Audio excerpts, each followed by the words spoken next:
د ننګرهار برېښنا ریاست روان کال 1 میلیارد او 440 میلیونه افغانۍ عواید ترلاسه کړي چې د تیر کال په پرتله عواید 2 برابره زیات شوي. د ننګرهار برېښنا رئیس غلام حیدر فقیرزی وایي روان کال کې ورته د مرکز له لوري 800 میلیارد افغانۍ عواید هدف ورکړل شوی و چې دوی په 10 میاشتو کې 1 میلیارد او 440 میلیونه افغانۍ راټولې کړي چې د تیر کال په پرتله په عوایدو کې 2 برابره زیاتوالی راغلی دی چې د کال تر پای به یاد عواید لا زیات شي.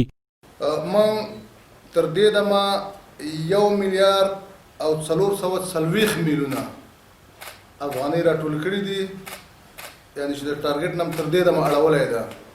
خو کوښښ کوو چې لا یې زیات کړو. په ټولیز توګه 63 زره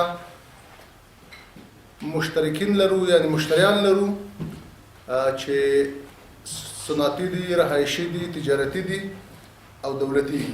هغه د 400 ترانسفارمرو لګول، د ضایعاتو مخنیوی، د فابریکو لپاره منظم سیستم او میټرونو نصبول او یو شمېر نورې سرچینې د عوایدو د زیاتېدو اصلي سرچینې په ګوته کړې. همداراز یې زیاته کړه چې یو شمېر اشخاص او ادارې یې په میلیاردونو افغانۍ پوره وړي دي چې همغږي او هڅې یې جریان لري تر څو پورونه راټول او خپل عوایدو کې لا زیاتوالی راولي. کوم پورول لرو، په شخصي خلک هم لرو، تجاران هم لرو، یعنی حتی تلویزیون یعنی رسنۍ هم لرو. خو بغیر د دولتي اداراتو نه چې موږ ته ویل شوي چې هغوی سره خبرې روانې دي، د دولتي اداراتو نه نور په ټولو هغو پورولو باندې چې زموږ د 3 دورو څخه زیات باقي دي په هغوی باندې برېښنا قطع شوې ده.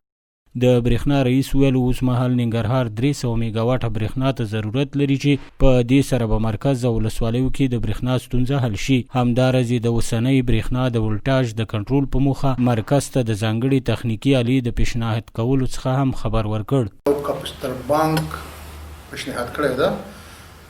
خوشبختانه چې زموږ کاپیټل بانک د افغانستان برېښنا شرکت کې چې څومره مراحل هغه مکمل طی شوي دي، ځای ورته انتخاب ده، د تدارکات ملي ته د اخري فیصلې په خاطر باندې 15 وارې تللی ده، 15 وارې چې دا اوس تللی ده 6 وار ده.